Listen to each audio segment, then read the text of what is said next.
Hey, Max, good to see you, mate. Hey, look, I've got a question for you, which I'm hearing more and more from the workforce, and that is constructive dismissal. Where a worker is in a role, an employee, and they feel that the job has become so untenable, they cannot stay, that they just up and resign.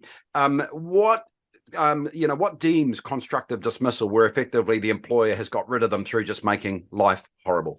It's a good question, Vaughan, because there's a lot of misunderstanding in our community about that because workers just think that they can call at any time with the boss might be a bit angry, a bit mean to them. But the facts are there is three tests, or three potential constructive dismissals. And this came out of the Woolworths case many, many years ago. So one is where an employer gives the employee a choice between resigning or being dismissed. Well, that's pretty blatant. The next one is employer has followed a course of conduct with the deliberate and dominant purpose of coercing the employee to resign. Now, just ponder that for a while because that really is says a lot, but there's quite significance to that. Now, the third one is where an employer breaches the duty of breaches its duty to cause the employee to resign. So they got to do something quite significant. Now, listen to this. This is very important.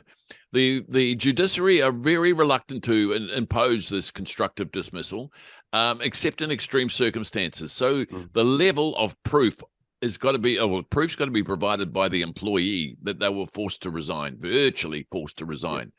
And so the levels are very, very high. They've got to have very profound evidence, and it's got to be ongoing and consistent, or something very, very blatant that did it. So that's a difficult regime to get through. And if you get there, you could possibly, have a personal grievance for unjustified dismissal. Now, for you employers out there, go through this very, very carefully and see if your behavior or your your conduct has caused any of this. And remember, there's some significant tests in there as well. As I just told the employees, that you've got the high threshold the employee's got to prove. And if you've breached it, you're in trouble. I can tell you, big trouble, and there'll be huge consequences. So let me just go through those quickly again. Gives the employee a choice between resigning and being dismissed. It's one. Employer follows a course of conduct which for deliberate and dominant purpose of coercing the employee's resignation.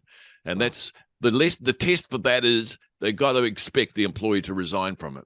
It would have been reasonable to expect that resignation. And the final one is where an employer breaches the duty to such a significance, it causes the employee to resign. That is, forgets to pay them, cuts their hours in half, those sort of things could be constructive dismissal. Hope that's answered it, Vaughan. Oh, Max, that's fantastic. Look, bro, we'll put your details up after this, right? Because I'm sure we'll get other questions in, and look forward to seeing you next time, man.